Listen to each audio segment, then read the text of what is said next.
ప్రస్తుతం మనతో పాటు ఉన్నారు ఆంధ్రప్రదేశ్ మున్సిపల్ మంత్రి నారాయణ గారు.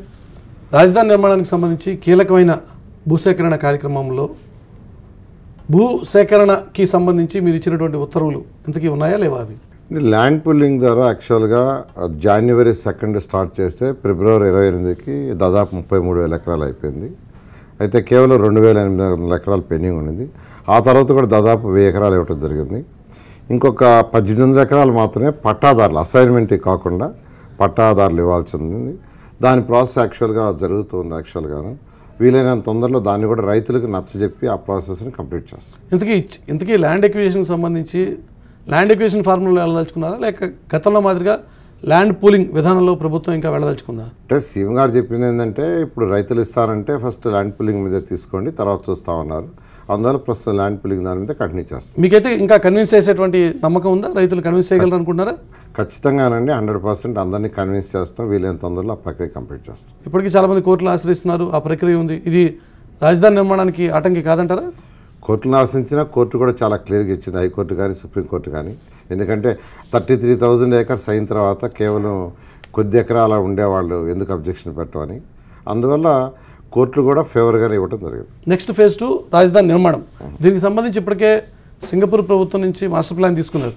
కానీ ఈ మాస్టర్ ప్లాన్ ఎందుకు సింగపూర్ ప్రభుత్వం ఉచితంగా ఇచ్చింది అన్న అనుమానాలు అయితే ఉన్నాయి. మీరు ఏమైనా క్లారిఫై చేస్తారా?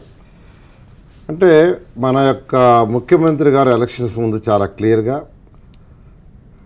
తెలుగుదేశం ప్రభుత్వం వస్తే సింగపూర్ లాంటి రాజధాని కడతానని చెప్పడం జరిగింది. ఎందుకంటే ఎలక్షన్ యొక్క క్యాంపెయిన్లో సరే గెలవంగానే సింగపూర్ గవర్నమెంట్ని కాంటాక్ట్ చేయటం, సింగపూర్ గవర్నమెంట్ రిక్వెస్ట్ చేస్తే వాళ్ళు మా క్యాబినెట్లో డిస్కస్ చేసి డెసిషన్ తీసుకుంటామన్నారు. వాళ్ళ క్యాబినెట్లో డెసిషన్ తీసుకొని చేసి పెడతామన్నారు ఫ్రీగా. ఎందుకంటే విడిపోయిన రాష్ట్రం ఈ విధంగా అన్ని విధాలా నష్టపోయామంటే వాళ్ళు ప్లాన్ వరకు ఫ్రీగా చేసి పెడతామన్నారు. ఆ ఉద్దేశంతో వాళ్ళు చెప్పినట్టే capital region plan, capital city plan, seat capital plan 3 ప్లాన్లని మార్చి 30వ తేదీ క్యాపిటల్ రీజన్ ఇచ్చారు. తర్వాత మే 20వ తేదీ యాక్చువల్గా క్యాపిటల్ సిటీ ఇచ్చారు. తర్వాత మొన్న జూలై 25వ తేదీ seat capital plan hand over చేశారు. కానీ సింగపూర్ ప్రభుత్వం ఉచితంగా చేసింది అంటే దాని వెనకాల ఏమైనా క్విడ్ ప్రోకో ఉందా అనేటువంటి కొన్ని అనుమానాలు ఈరోజు విపక్షాల నుంచి వస్తున్నటువంటి సందర్భం. అటువంటి వెనక వ్యవహారాలు ఏమైనా ఉన్నాయా? అటువంటి ఏం లేదండి. ఎందుకంటే మన ముఖ్యమంత్రి గారు గత 9 సంవత్సరాలు వారి పరిపాలన, వారి యొక్క కార్యదీక్ష అవన్నీ వాళ్ళకి తెలుసు. వారు తీసుకున్న సంస్కరణలు, వారు చేసిన ఐటీకి కానీ ఈ స్టేట్ డెవలప్మెంట్కి కానీ, అందువల్ల అప్పటి నుంచి వాళ్ళతో ఉన్న గుడ్ రిలేషన్తో యాక్చువల్గా కేవలం ఉన్న గుడ్ రిలేషన్తో, అంతేకాకుండా సెంటర్లో కూడా బీజేపీ ఉంది. బీజేపీ తెలుగుదేశం ఇద్దరు కలిసి కంటెస్ట్ చేశారు. అందువల్ల స్టెబిలిటీగా ఉండే గవర్నమెంట్ అనే దాంతో ఉన్న గుడ్ విల్తో యాక్చువల్గా వాళ్ళు ఫ్రీగా. ఒక ప్రచారం అయితే రాజకీయ పక్షాల నుంచి విపక్షాల నుంచి వినబడుతుంది. సింగపూర్ ప్రభుత్వానికి ఇవ్వటం వెనక రాజధాని భూముల్లో సింగపూర్కి కూడా కొంత షేర్ ఉండబోతోంది, వారు కూడా నిర్మాణంలో భాగస్వాములు కాబోతున్నారు, వారికి కూడా కొంత ల్యాండ్ ఇవ్వబోతున్నారు. నిజమా కాదా? అటువంటిది ఏం లేదండి, చాలా క్లియర్గా ఈ విషయంలో ప్రభుత్వం ఉంది. ఎందుకంటే ఏది చేసినా ట్రాన్స్పరెంట్గా చేయాలని సింగపూర్తో గవర్నమెంట్తో ఆ రోజు కుదుర్చుకున్న రోజు కూడా చాలా క్లియర్గా ఓన్లీ ప్లాన్కి మాత్రమే. ఆ తర్వాత మనమే అడిగాం, మంచి బాగా చేసే డెవలపర్స్ ఎవరైనా ఉంటే ఆ డెవలపర్స్ సజెస్ట్ చేయమని. వాళ్ళు కూడా డెవలపర్స్ సజెస్ట్ చేస్తున్నారు. సజెస్ట్ చేసిన మళ్ళీ అగైన్ ట్రాన్స్పరెంట్ మెథడ్లో స్విచ్ ఛాలెంజ్ మెథడ్ కానీ లేదా టెండర్ మెథడ్ కానీ. తర్వాత క్యాబినెట్లో కూడా యాక్చువల్గా అప్రూవల్ చేసాం. We're going for only switch challenge method.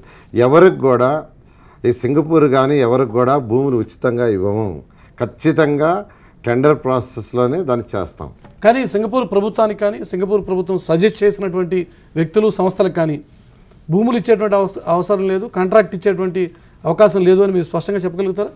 చాలా క్లియర్గా చెప్తానండి. ఏ చేసినా టెండర్ మెథడ్, ఒక సింగపూరే కాదు, జపాన్ కానీ లేదా ఇంకేదైనా స్టేట్ కానీ ఏ కంట్రీ అయినా ఎవరు వచ్చినా ఇక్కడ లోకల్ వాళ్ళు కానీ ఎవరైతే ఇక్కడ కట్టే రాజధాని ప్రపంచంలో ఇప్పుడు ఉండే రాజధానుల కంటే బెటర్గా కట్టడానికి మాస్టర్ ప్లాన్ని చేయటానుకుంటారు వాళ్ళు ఎవరు వచ్చినా టెండర్ మెథడ్లో వాళ్ళని సెలెక్ట్ చేస్తారు. కానీ సింగపూర్ పేరు వినిపిస్తోంది, జపాన్ పేరు వినిపిస్తోంది, అదే క్రమంలో ఇప్పుడు తాజాగా యూకే పేరు కూడా వినిపిస్తోంది. ఇంతమంది విదేశీ సంస్థలు విదేశాలకి సంబంధించినటువంటి ప్రతినిధులతో సంప్రదిస్తున్నారు. కానీ దేశంలో ఉండేటువంటి వ్యక్తులు లేకపోతే సంస్థలకి అంత కెపాసిటీ లేదు అన్నది మీ ఆలోచన? అటువంటిదేం లేదండి. యాక్చువల్గా ఇది రాజధాని, దేశంలో ఉండేవాళ్ళు కూడా చాలా ఎక్సలెంట్ వాళ్ళు ఉన్నారు. అయితే ప్రతి ఒక్కరూ కట్టింది ఏంటంటే చిన్న చిన్న టౌన్స్ డెవలప్ చేశారు. అలాగంటే ఇప్పుడు మనం 33,000 ఎకరాలు రైతు నుంచి తీసుకున్నాం. తర్వాత ప్రభుత్వంది ఒక 7,000 ఉంది, మొత్తం 40,000. అందులో 10,000 తిరిగి రైతులకు ఇస్తున్నాం, మిగతా 30,000. ఈ 30,000లో కూడా 17,000 ఎకరాలు యాక్చువల్గా రోడ్లకి, గ్రీన్ బెల్ట్కి వాటికి పోతుంది. ఇవన్నీ చేయాలంటే, ఇంటిగ్రేటెడ్గా చేయాలంటే హై టెక్నాలజీ ఉండి అలాంటి వాళ్ళు ఎవరైనా ఉంటే బాగుంటుందనే దాంతో బాగా డెవలప్ అయినటువంటి సింగపూర్ కానీ, జపాన్ కానీ, యూకే కానీ వాళ్ళందరినీ మనమే యాక్చువల్గా రిక్వెస్ట్ చేస్తున్నాం, మీ టెక్నాలజీ మీరు చేసింది చేయమని. అదేవిధంగా అందుకనే సీఎం గారు చాలా క్లియర్గా చెప్పారు, ఇది ఒక్కరి వల్ల ఏది కాదు, ఇది డెవలప్ చేయాలంటే సింగపూర్ వాళ్ళు వచ్చినా, జపాన్ వాళ్ళు వచ్చినా, ఇండియాలో కొంతమంది అట్నే బయట వాళ్ళు అందరితో కలిపి మాత్రమే. కానీ ప్రపంచ దేశాలతో కంపీట్ చేసేటువంటి స్థాయిలో మన దేశానికి సంబంధించిన దేశీయ సంస్థలు ఉన్నాయి. మన దేశీయ సంస్థలే విదేశాల్లో పోయి ప్రాజెక్టులు చేస్తున్నటువంటి సందర్భం ఉంది. అంటే మన టెక్నాలజీ మనం వాడుకోవట్లేదా? అంటే మన దగ్గర ఖచ్చితంగా టెక్నాలజీ ఉందండి, లేదని అంటలేదు.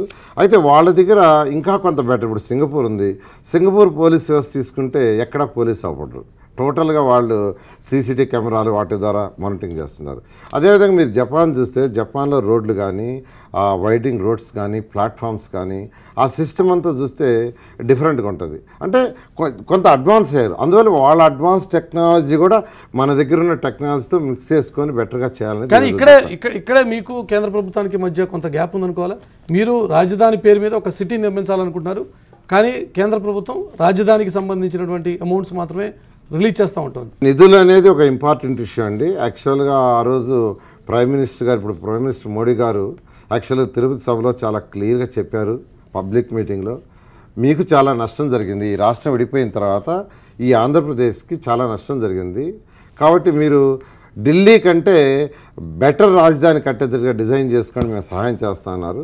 మొన్న సీఎం గారు పోయినప్పుడు కూడా మాట్లాడటం, ఆ విషయం ఎత్తరించడం జరిగింది. ప్రైమ్ మినిస్టర్ గారు కూడా 2-3 దేశాలను యాక్చువల్గా సజెస్ట్ చేశారంటే అవి పోయి చూడండి. నిజంగా అలాంటి దేశాలు మన ఇండియాలో, అలాంటి క్యాపిటల్స్ మన యొక్క ఇండియాలో అంత లేవు, బయట దేశాల్లో చాలా ఉన్నాయి. సహాయం చేస్తామన్నారు, ఖచ్చితంగా సహాయం చేస్తారు. మీ హోప్ సిటీ నిర్మించేటువంటి సాయం కేంద్ర ప్రభుత్వం ఈ విషయంలో చేస్తుంది అని చెప్పి అనుకోవచ్చా, లేక కేవలం రాజధాని నిర్మాణానికి అవసరమైన మౌలిక సదుపాయాలు మాత్రమే కేంద్ర ప్రభుత్వం నిధులిస్తుందంటారు? ఖచ్చితంగా మౌలిక సదుపాయాలు, సిటీ డెవలప్మెంటు, కొంత డెవలప్మెంటు, వాటరు, సివరేజీ, డ్రైన్స్ ఇవి కూడా ఎక్స్పెక్ట్ చేస్తున్నామండి. ఆల్రెడీ 1,500 crores యాక్చువల్గా ఆల్రెడీ ఇచ్చారు యాక్చువల్గాను. అయితే వాళ్ళు చెప్పింది ఏంటంటే, మీరు డిజైన్ చేసిన తర్వాత, ఇప్పుడు ఇచ్చింది సింగపూర్ వాళ్ళు ఇచ్చింది ప్రపోజ్డ్ ప్లాన్, దాన్ని డ్రాఫ్ట్ ప్లాన్గా మార్చాలి. డ్రాఫ్ట్ ప్లాన్గా మార్చాలంటే అక్కడ ఉన్న గ్రామ మ్యాప్ని వాళ్ళు ఇచ్చిన మ్యాప్తో సూపర్ ఇంపోజ్ చేసి, సర్వే నెంబర్తో ఇంపోజ్ చేసి ఫైనల్ చేయాలా. అది కూడా ప్రాసెస్ స్టార్ట్ అయింది, ఇంకొక 1 month 1.5 monthలో పూర్తి అవుతుంది. అది అయిన తర్వాత మనకు డ్రాఫ్ట్ ప్లాన్ వస్తుంది.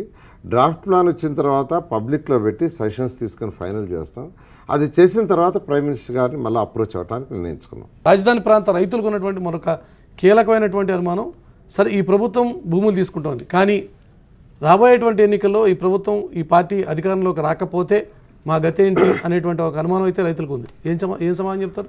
అంటే ఇక్కడ అటువంటి అనుమానం అవసరం లేదు. ఎందుకంటే అండి, యాక్చువల్గా ఈ యొక్క సిఆర్డి యాక్ట్ ఏదైతే ఉందో, ఏదైతే సిఆర్డి యాక్ట్ని యాక్చువల్గా చేశారో అది యాక్చువల్గా చట్టసభ చేసింది. చట్టసభలో సెక్షన్ 43(5), 43(4) ప్రకారం యాక్చువల్గా చట్టసభ ప్రభుత్వానికి ఒక అధికారం ఇచ్చింది. ఏమని ఇచ్చిందంటే, అథారిటీ దగ్గర, క్యాపిటల్ సిఆర్డి అథారిటీ దగ్గర ఈ యొక్క ల్యాండ్ పుల్లింగ్ సిస్టంలో కానీ వాటిలో పోయి యాక్చువల్గా ఇది మాస్టర్ డెవలప్మెంట్ చేయమని చాలా క్లియర్గా ఇచ్చింది. అంటే చట్టసభ ఏదైతే ప్రభుత్వానికి 43(5), 43(4) సెక్షన్ల ప్రకారం ఇచ్చిందో, ప్రభుత్వం కూడా GO number 257 and GO number 1 ఈ రెండిటి ద్వారా చట్టసభ ఇచ్చిన అధికారాన్ని యాక్చువల్గా ఈ యొక్క అథారిటీకి ఇచ్చి. కానీ ప్రతిపక్ష నాయకుడు జగన్మోహన్ రెడ్డి ఈరోజు అదే రాజధాని ప్రాంతానికి వెళ్ళి అక్కడ రైతులతో చెప్పినటువంటి మాట, ఎక్కడైతే బలవంతంగా రైతుల దగ్గర నుంచి భూములు తీసుకుంటారో వారందరికీ కూడా తిరిగి భూములు నేను అధికారంలోకి వచ్చిన తర్వాత ఇచ్చేస్తాను అని చెప్పి, ఇచ్చేస్తాను అంటే ఇచ్చినటువంటి రైతులకు కలుగుతున్నటువంటి అనుమానం, దానికి ప్రభుత్వం ఏ సమాధానం చెప్తుంది? 33,000 ఎకరాలు యాక్చువల్గా స్వచ్ఛందంగా రైతులు ఇచ్చారు. అక్కడ December 8వ తేదీ సీఎం గారు అనౌన్స్ చేయకముందు అక్కడ ల్యాండ్ కాస్ట్ మీకు అందరికీ తెలుసు, ఎక్సెప్ట్ 2-3 విలేజ్లు తప్పితే మిగతా విలేజ్ల్లో 10 లక్షల నుంచి 30 లక్షలే. కానీ ఈరోజు అక్కడ ల్యాండ్ కాస్ట్ 1.2 to 2.2 crores. కొన్ని ఏరియాలో ఏకరు 2.2 crore, కొన్ని ఏరియాలో 1. అంటే ఎన్ని రెట్లు అప్రిసియేషన్ వచ్చిందో చూడండి. అక్కడ ప్రజలందరికీ తెలుసు రాజధాని కడితే ఇది మరొక మాదాపూర్ జూబ్లీ హిల్స్ లాగా అవుద్ది, మా రేటు కూడా మా ఎకరా రేటు కూడా అబ్నార్మల్గా పెరుగుతుంది, దానివల్ల బెనిఫిట్ అవుతుంది. అది నిజం, ఆ విషయం అనేది నిజం. ఈ యొక్క 8 నెలల్లోనే సార్ ప్రభుత్వం ఆ మేరకు హైప్ క్రియేట్ చేసి అల్టిమేట్గా అక్కడ రేటు పెంచి ఉండవచ్చు కాక కొంత రేటు పెరిగిన మాట కూడా వాస్తవే. కానీ ఇచ్చినటువంటి రైతుల సంగతి సరే, కానీ ఇప్పుడు ఎవరైతే ఇవ్వము అని చెప్పి మొండికేసినటువంటి రైతులు ఉన్నారో, ఇవ్వము అని చెప్పి స్పష్టంగా చెప్తున్నారో, ఆ రైతులకి కనుక ప్రతిపక్ష నాయకుడు భరోసా ఇస్తే ఇచ్చిన రైతులు సహజంగా ఆందోళన పెరుగుతుంది కదా. కేవలం యాక్చువల్గా ఇవ్వాల్సింది 1800 ఎకరాలు ఉంటుందండి పట్టాలండి. యాక్చువల్గా వాళ్ళకు కూడా నచ్చ చెప్తున్నాం, వారు కూడా తొందరలో చెప్పి తీసుకుంటాం.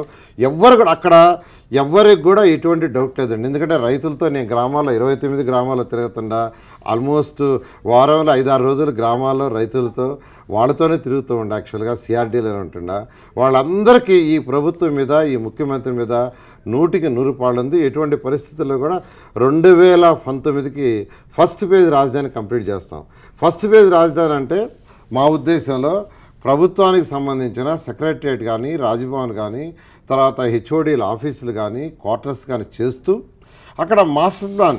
కానీ మీరు చెప్పినటువంటి టార్గెట్, మీరు పెట్టుకున్నటువంటి టార్గెట్ 20 ఏళ్ళు సీఎం గారి మాటల ప్రకారం చెప్పాలంటే, ఈ 20 ఏళ్లలో ప్రభుత్వాలు మారవని, ఇదే ప్రభుత్వం కంటిన్యూ అవుతుందని ఏ రకంగా నమ్మకం ఉంటుందంటే? అంటే ఇక్కడ 20 ఏళ్ళు అంటేనండి మొత్తం అక్కడ ఉన్న ఏరియా మొత్తం పూర్తిగా డెవలప్ అవ్వాలా, అనుకున్న పాపులేషన్, అనుకున్న ఇండస్ట్రీస్, అనుకున్న కమర్షియల్, అనుకున్నవన్నీ రావాలంటే అది 20 ఏళ్ళు. ఎందుకంటే ఇప్పుడు కూడా ఒక నగరం గ్రోత్ అంటే కేవలం అక్కడ పెట్టే మనం సెక్రటరియట్, రాజ్భవన్ కాదండి.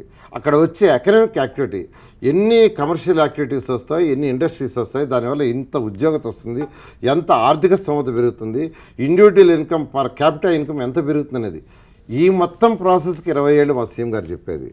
కానీ బేస్ క్యాపిటల్ మొత్తం డెవలప్ చేయడానికి 2019కి ఎటువంటి పరిస్థితులు అంటే ఒక 24 ఐటమ్స్ ఇచ్చారు. అంటే బొటానికల్ గార్డ్స్ అని, తర్వాత వచ్చి అక్కడ వచ్చి వాటర్ పాయింట్స్, తర్వాత stadiums, Indore, outdoor, public parks, ఇవన్నీ కూడా 2019కి కంప్లీట్ చేస్తాం.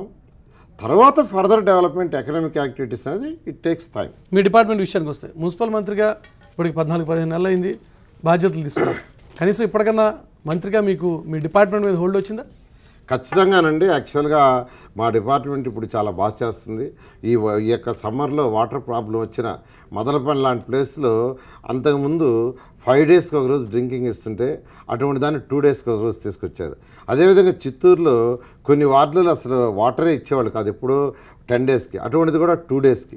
టార్గెట్ మాకు 3,939 వార్డులుంటే దాదాపు అందులో 400 వార్డులలో చాలా కట్టకట్లాడుతున్నారు. దాన్ని అన్నింటినీ వీక్ అంటే 2 డేస్కి ఒకసారి, 3 డేస్కి ఒకసారి తీసుకొచ్చారు.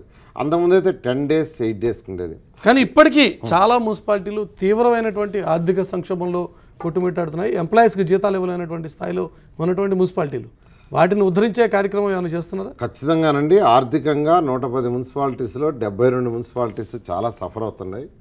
అయితే ఈ సఫర్ కాకుండా పోవడానికి ఈ సంవత్సరం మేము పర్టికులర్గా చేసింది ఏంటంటే, ఏవైతే అండర్ అసెస్మెంట్ ఉన్నాయో వాటినన్నిటిని అసెస్మెంట్ చేసాం, వాటర్ కూడా అసెస్మెంట్ అనేవి చేసాం. దాని మీద ఎక్కువ కాన్సన్ట్రేషన్ చేసి దాదాపు మాకు 700 కోట్లు ఇన్కమ్ ఉన్నదాన్ని దాదాపు ఇప్పుడు ఈరోజు 900 crores దాకా తీసుకొచ్చాం. ఆ విధంగా యాక్చువల్గా ఫస్ట్ అంటే ట్యాక్సులు పెంచేదానికంటే ఎక్కడైతే మైనస్ ఉందో దాని మీద, అదేవిధంగా లాస్ట్ ఇయర్ అయితే యాక్చువల్గా అంటే ఈ యొక్క గవర్నమెంట్ రాకముందు 106 కోట్లు డ్యూ ఉండేది. అట్లా ఈ సంవత్సరం అయితే మేము వచ్చిన తర్వాత దాన్ని 26 కోట్లకు తీసుకొచ్చాం. ఈ విధంగా ఫస్ట్ ఆర్థికంగా బయటపడాలంటే ఎక్కడైతే లూప్ హోల్స్, లీకేజ్ ఉన్నాయో వాటిని అరికట్టేదానికి ప్రయత్నిస్తాం. రైట్. అదే క్రమంలో మీ మీద వస్తున్నటువంటి మరొక విమర్శ, శాఖాపరంగా మున్సిపల్ మంత్రి అయినా కూడా మిగతా శాఖల వ్యవహారంలో మీరు ఎక్కువ జోక్యం చేసుకుంటున్నారు అని చెప్పి, అవునా? అంటే ఈ శాఖ, మున్సిపల్ శాఖ అనేది అన్ని శాఖలకి ఇంటర్లింక్ అయి ఉంటుందండి. అంటే ఫర్ ఎగ్జాంపుల్ ఎలక్ట్రిసిటీ, ఖచ్చితంగా మాకు ఉన్న స్ట్రీట్ లైట్స్ ఇవన్నీ తీసుకుంటే ఈరోజు 5,50,000 స్ట్రీట్ లైట్స్ ఉన్నాయి. ఎలక్ట్రిసిటీ స్తంభాలు ఖచ్చితంగా ఎలక్ట్రిసిటీ డిపార్ట్మెంట్తో ఖచ్చితంగా కోఆర్డినేట్ చేసుకోవాలి. ప్రత్యేకించి డ్రింకింగ్ వాటర్ అంటే మా శాఖ మొత్తం ఇరిగేషన్, ఎందుకంటే వాటర్ సోర్స్ వాళ్ళదే, వాళ్ళు ఇస్తేనే వాటర్. ఈరోజు ఇరిగేషన్ మంత్రి ఉన్నగా కూడా ఇరిగేషన్ మంత్రితో సంబంధం లేకుండా ఇరిగేషన్ అధికారులతో మీరు టెలికాన్ఫరెన్స్లు వీడియో కాన్ఫరెన్స్లు నిర్వహిస్తున్నారు అని చెప్పి, అవునా? ఖచ్చితంగానండి. ఇప్పుడు నెల్లూరు వరకు నేను నిర్వహించేది నెల్లూరు, చిత్తూరు. యాక్చువల్గా నెల్లూరు మంత్రిని, చిత్తూరు మంత్రిని. కాబట్టి ఈ 2 జిల్లాల్లో ఇరిగేషన్ వాళ్ళతో నేను అందరితో యాక్చువల్గా మాట్లాడుతున్నాను. అదే కాదు, నెల్లూరు జిల్లా, చిత్తూరు జిల్లాకు వచ్చేసరికి ప్రతి డిపార్ట్మెంట్తో అక్కడ ఉండే అధికారులందరితోనూ నేను యాక్చువల్గా టెలికాన్ఫరెన్స్లో పెట్టి మాట్లాడతాను. అది చెయ్యబట్టే ఈరోజు 13 జిల్లాల్లో హయ్యెస్ట్ ప్రొడక్షన్ ఆఫ్ అగ్రికల్చర్ ఇచ్చిన జిల్లా ఏదంటే ఈ సంవత్సరం నెల్లూరు. 13 జిల్లాల్లో highest percentage of production Nellore జిల్లా వచ్చింది. దానికి కారణం ఏంటంటే దాదాపు 5 నెలలు అయితే దాదాపు ఆల్టర్నేట్ డే నేను చెరువు గట్ల మీద, తర్వాత పొలాల గట్ల మీద, తర్వాత ట్యాంక్స్ మీద తిరిగాను రైతులతో. అలా తిరగబట్టే ఈ సంవత్సరం 46%, గత సంవత్సరం 46% వాటర్ షార్టేజ్ అయినా తెలుగు గంగా ప్రాజెక్టులో కానీ సంవత్సరాలు కానీ తక్కువ వాటర్ వచ్చినా ఉన్న వాటర్ని ఏ కెనాల్కి ఏ రోజు ఎలా డైవర్ట్ చేయాలా ఆఫీసర్లతోనూ రైతులతోనూ మాట్లాడి 2 రోజులు ఒక కెనాల్కి, 2 రోజులకు ఒక కెనాల్కి అలా చేయటం వల్ల management of the water system పేరే పెట్టారు. కానీ దాని కంటిన్యూషన్లో మరొక డిపార్ట్మెంట్ రెవెన్యూ పరిధిలోనే ఉంటాయి. ల్యాండ్స్కి సంబంధించినటువంటి వ్యవహారాలన్నీ కూడా రెవెన్యూ మంత్రి ఉండగా కూడా, సీనియర్ నాయకుడు ఉండగా కూడా మీరు రాజధాని భూములకు సంబంధించి కావచ్చు, లేక ఇటీవల జరుగుతున్నటువంటి అనేక కార్యక్రమాల్లో రెవెన్యూ మంత్రిని పక్కన పెట్టి మీరే కార్యక్రమాలన్నీ కూడా చేస్తున్నారండి, అవునా? అటువంటిదేం లేదండి. సిఆర్డి యాక్ట్ ప్రకారం సెక్షన్ 43(5) ప్రకారం ఏంటంటే సిఆర్డి యాక్ట్ గవర్నమెంట్కి ఇచ్చింది ఏంటంటే ఈ అథారిటీ దగ్గర, అథారిటీ వచ్చి వల్ల నా మున్సిపల్ శాఖలో ఉందండి, అథారిటీ దగ్గర ఈ డెవలప్మెంట్ యాక్టివిటీస్ చేయమని యాక్చువల్గా చట్టం ఇచ్చింది. చట్ట ప్రకారంగా నేను ప్రొసీడ్ అవుతున్నాను, కానీ ఎటువంటిది లేదు. నేను గౌరవనీయ మంత్రి అయిన కేఈ కృష్ణమూర్తి గారితో రెగ్యులర్గా కానీ ఈ క్రమంలో కేఈ కృష్ణమూర్తి గారు చేసినటువంటి నర్మగర్భ వ్యాఖ్యలు మిమ్మల్ని ఉద్దేశించే కదా? వారు చేసిన దాన్ని టీవీలో వచ్చినా మళ్ళీ పక్క రోజు స్టేట్మెంట్ ఇచ్చారు. నారాయణకి నాకు ఎటువంటిది లేదు, నీకు బాగా కోఆర్డినేట్ చేసుకుంటున్నాను, బాగా చేస్తున్నాను. ఈ విషయంలో మీ మంత్రులందరూ కూడా మీ విషయంలో మింగలేక కక్కలేక ఉన్నారా? డైరెక్ట్గా తిట్టలేక, అనలేక, మీరు జోక్యం చేసుకుంటున్నా కూడా చూస్తూ ఊరుకోలేక? నేను ఎక్కడ జోక్యం చేసుకోనండి. ఎందుకంటే నెల్లూరు వరకు, చిత్తూరు వరకు అన్ని డిపార్ట్మెంట్లో నేను ఇన్వాల్వ్ కావాలి. ఎందుకంటే అది సీఎం గారి యొక్క ఆజ్ఞ.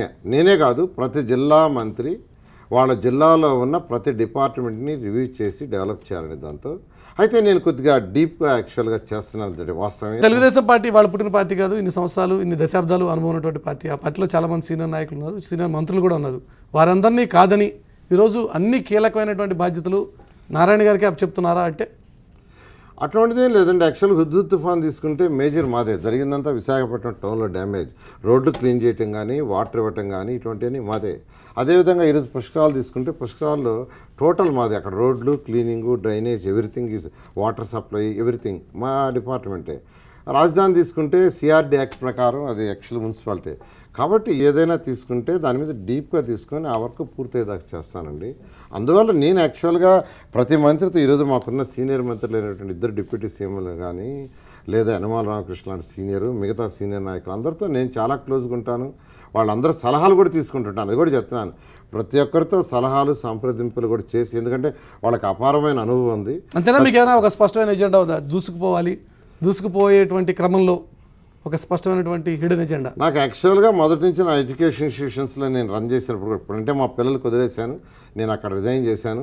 అక్కడ కూడా ఏదైనా తీసుకుంటే దాని మీద పూర్తిగా వర్క్ చేసేదాకా రెండో దానికి పోనండి, ఆ టైపు.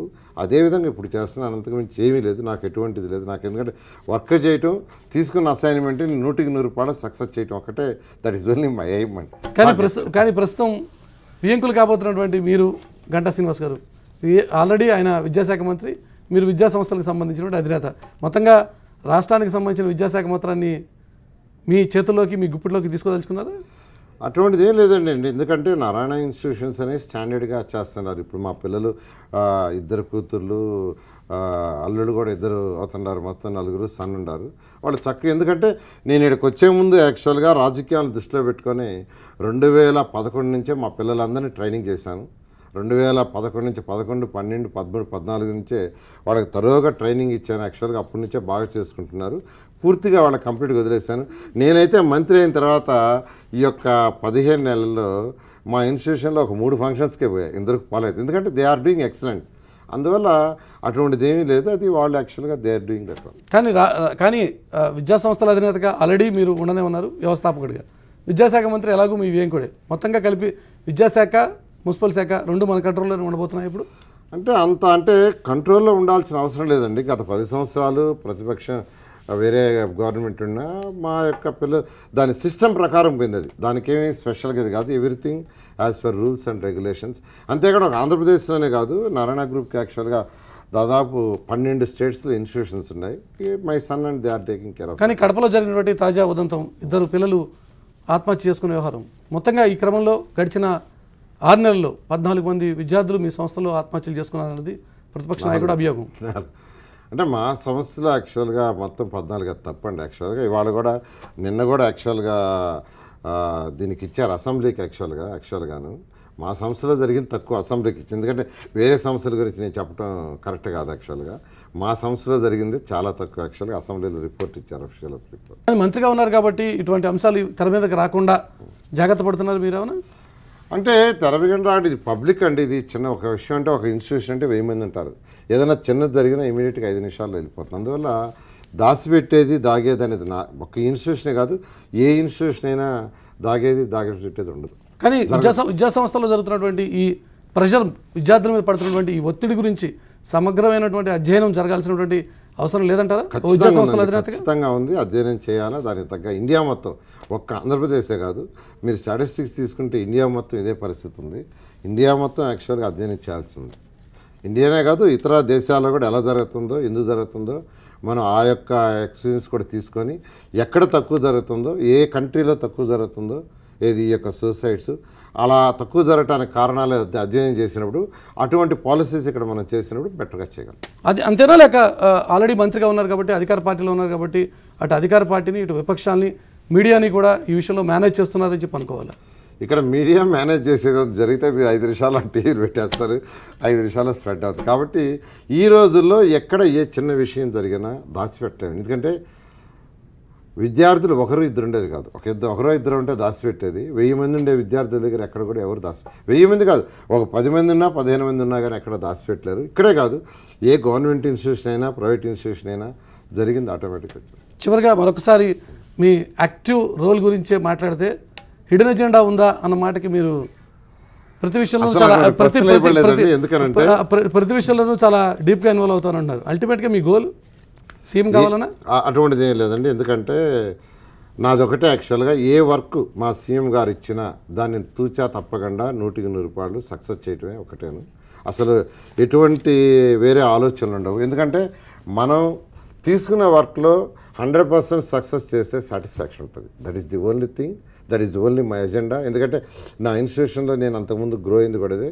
ఇప్పుడు కూడా యాక్చువల్గా తీసుకున్న వర్క్ని, చిన్న వర్క్ అయినా పెద్ద వర్క్ అయినా 100% సక్సెస్ చేయడానికి ఎప్పుడు ప్రయత్నిస్తున్నాను. రైట్ నారాయణ, టీవీ కోసం సమయానికి కేటాయించి ధన్యవాదాలు. ఇది మున్సిపల్ మంత్రి నారాయణతో అనుకోవటం. నెక్స్ట్ వీక్ అనుకోవడం మళ్ళీ కలుసుకుందాం. చూస్తూనే ఉండండి టీవీ9.